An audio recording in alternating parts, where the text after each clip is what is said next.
2024, January, start of the year. Jen, huminto ka muna dyan.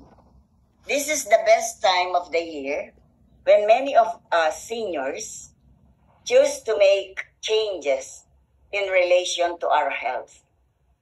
Gone are the days na pagkabagong taon, pagkalundag natin at pagkadasal, nag-iisip na tayo ng bata tayo, ano ba yung magandang negosyo ngayong taon na to? Ano ba yung gagawin ko sa aking career? Magma-masters ba ako? Mag-aaral pa ako? Kung ano-ano yung iniisip natin. Ano kaya yung mag-click na para maging magandang negosyo ngayong taon? Lagi nating iniisip yun. Finances, lagi. Paano natin madadagdagan ang ating kita sa buong taon? Pero, sabi ko nga, eto na tayo sa estado ng buhay natin. Gone are the days na nag-iisip na tayo ng tungkol pa sa pagpaparami ng pera, pagpapalago ng ating careers. Wala na po tayo doon. Ito na po tayo sa health. Ito na po yung ating goal. Tayong nandito ngayon sa KNU. Narinig ko kanina, sabi ni Feli, no dreams, no spirit, no ways. Diba?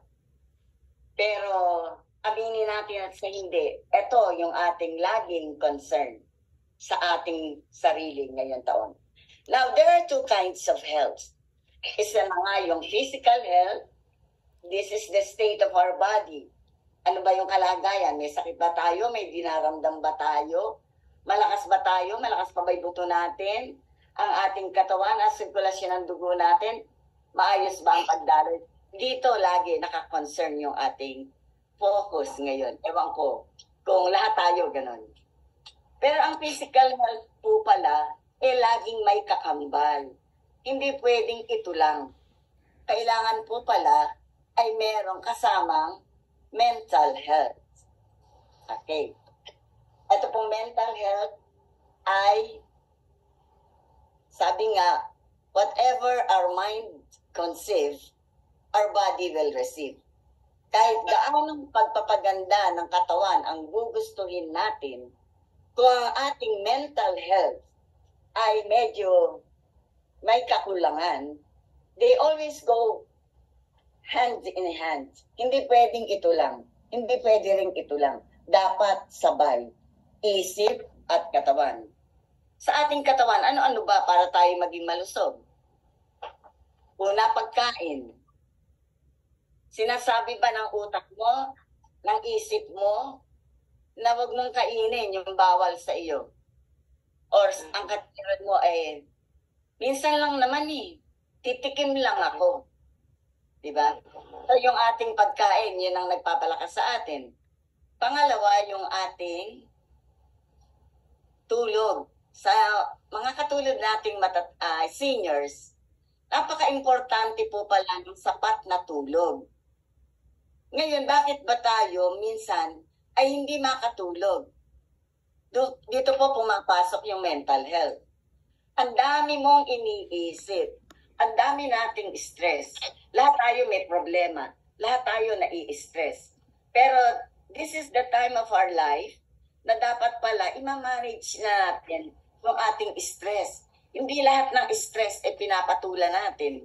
Hindi lahat ng problema hindi lahat ng away, kagalitan ng mga anak, ng mga ibang tao, pinapatulan natin, sinasalihan pa natin. Tayo concern na sa ating sarili sa ngayon. Hindi sa tayo ay nagdadamot, kundi mahalin na natin ang ating sarili sa mga panahon nito.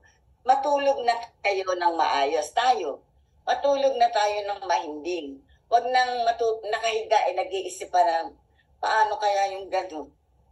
May kinaiinis ang tao the whole night. Yun ang iniisip mo. Paano ba ako gaganti dito? Paano ko ba siya mahihiya?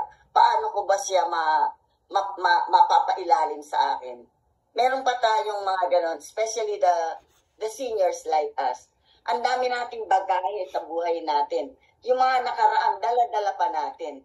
Kaya, yung mental health, and dito yung ating mind, yung ating feelings, paano ba tayo tumanggap ng saya ngayon? Paano tayo tumanggap ng lungkot? Paano tayo tumanggap ng stress? Katulad ba ng bata tayo na palaganti tayo pag may kaaway tayo? Emotions. Kasali dito sa mental health. Paano ka ba, pag nakakatanggap ka ng isang hindi magandang balita, paano mo siya tinatanggap? Tulad ba ng dati na mag-iiyak ka? Pag ngungungoy ka, wala ka namang magagawa. So, pipiliin na pala natin ang ating, imamanage na natin yung ating stress. Piliin na lang natin. Ano ba yung dapat mong patulan? Sino ba yung dapat mong salihan? Sabi nga, hindi lahat ng gulo sasalihan mo. Gulo ng anak mo, gulo nila yon. Siguro nandun ka lang para makinig at magpayo. Pero para kumampi, para sabihin na yung isa nga, oo, ganun nga siya. Wala na po tayo sa ganong posisyon. Nandoon na pa tayo sa posisyon na pag nag-aaway-away at mayroong hindi pagkakaunawaan ng ating mga anak, makikinig na lang ka. Huwag na tayong makisali. Huwag na nating hayaan na mainis pa sila sa atin dahil sa ating pakikilimho sa kanilang mga kagalitan. Okay. So, physical and mental health, they go hand in hand. Yun lang po. Maraming po salamat sa inyo lang. Happy New Year!